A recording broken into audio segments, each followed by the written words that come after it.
U.S. President Joe Biden announced that Washington is sending 31 M1 Abrams tanks to Ukraine as part of Washington's continued support for the war-torn nation. Addressing reporters at the White House, Biden said, "Russian President Vladimir Putin expected Europe and the U.S. to weaken our resolve. He was wrong from the beginning, and he continues to be wrong." According to the president, a Ukrainian tank battalion typically consists of 31 tanks, which is why that number has been agreed upon. He added, "The Abrams tanks are the most capable tanks in the world. They're also extremely complex to operate and maintain, so we're also giving Ukraine the parts and equipment necessary to effectively sustain these tanks on the battlefield." In this video, Defense Updates analyzes why the M1A2 Abrams tank would maul Russian tanks in Ukraine. Let's get started. This video is sponsored by NordVPN. Get an exclusive NordVPN deal by going to nordvpn.com/defense or clicking the link in the description. Use the code DEFENSE at the checkout to get an extra month free for the 2-year plan.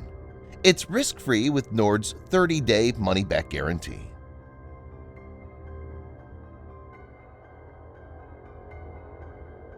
Abram was first introduced in 1980 to replace the M60 main battle tank, which was introduced in 1960. The tank was technologically well ahead of most other tanks of its era. The U.S. military has kept on upgrading the tank to maintain its edge.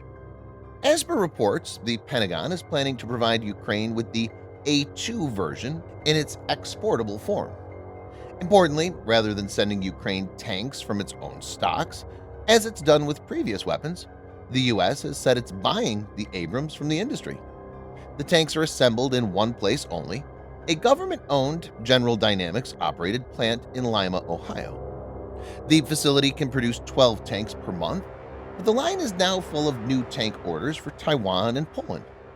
This could potentially mean they won't arrive on the battlefield for many months, but this is not such a bad thing, as Ukrainian personnel will need time for training.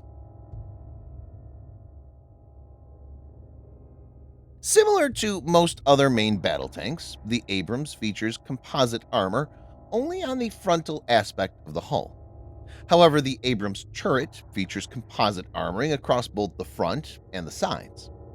In addition, the side skirts of the frontal half of the hull are also made of composite, providing superior ballistic protection against chemical energy munitions, such as heat rounds.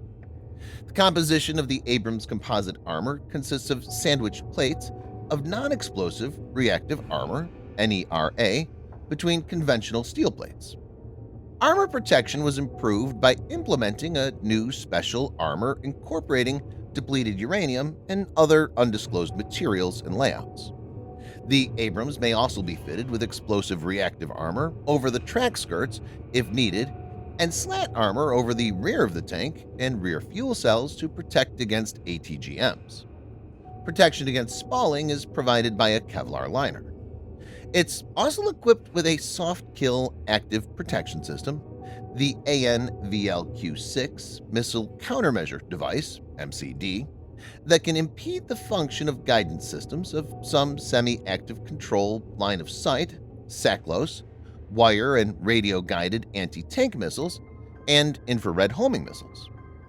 In 2016, the U.S. Army and Marine Corps began testing out the Israeli Trophy active protection system to protect their Abrams tanks from modern RPG and ATGM threats by firing small rounds to deflect incoming projectiles.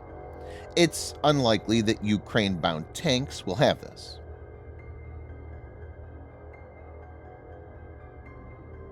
Over the years, due to upgrades, the Abrams has got heavier. It's probably the heaviest tank currently operating at nearly 75 tons, but it can manage a top speed of 42 miles per hour, or 67 kilometers per hour. So even though the Abrams tank is heavy and bulky, it's surprisingly agile. It's faster than many other tanks and has superior cross-country performance. This is mainly due to the powerful engine, which is essentially a modified helicopter engine adapted for use. The M1 Abrams powertrain consists of an AGT 1500 multi-fuel gas turbine, Originally made by Lycoming, now Honeywell, capable of 1,500 shaft horsepower, 1,100 kilowatts at 30,000 RPM, and a 6-speed 4 forward, 2 reverse Allison X1100 3B hydrokinetic automatic transmission. It's a multi-fuel engine which can run on any grade of petrol, diesel, aviation fuel such as JP4 or JP8, or kerosene. By 1989, the U.S. Army started transitioning solely to JP8. The engine is remarkably quiet. Due to this feature, the Abrams have even been nicknamed the Whispering Death.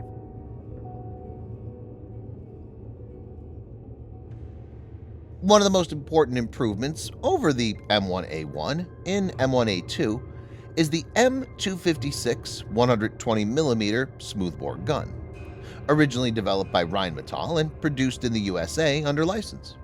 This gun is loaded manually. Abrams has a range of effective fire in excess of 2.5 miles or 4 kilometers. A total of 40 rounds are carried for the main gun. Of them, 34 rounds are stored in the turret bustle, while another 6 rounds are stored in the fighting compartment in protective canisters. Notably, a special M1A2 armor-piercing round was developed to counter the threat possessed by the Russian T-80U and T-90, fitted with Contact 5 explosive reactive armor.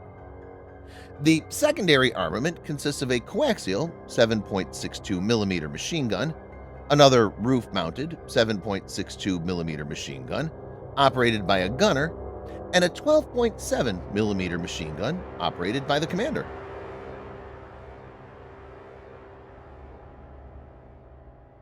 The US-made military vehicle is one of the most modern battle tanks in the world, but requires extensive training to operate. Provided that the logistics and maintenance are managed well, Abrams is potent to say the least. In suitable configuration and operated wisely, Abrams will be tough for Russian tanks to take out. Firepower is lethal and has been developed keeping in mind that Abrams could face Russian tanks like T-90 in battle.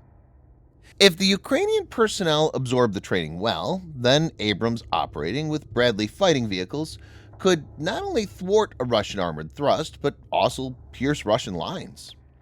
Viewers may remember Abrams tanks rolled over enemy tanks, mainly of Russian origin, in Afghanistan and Iraq.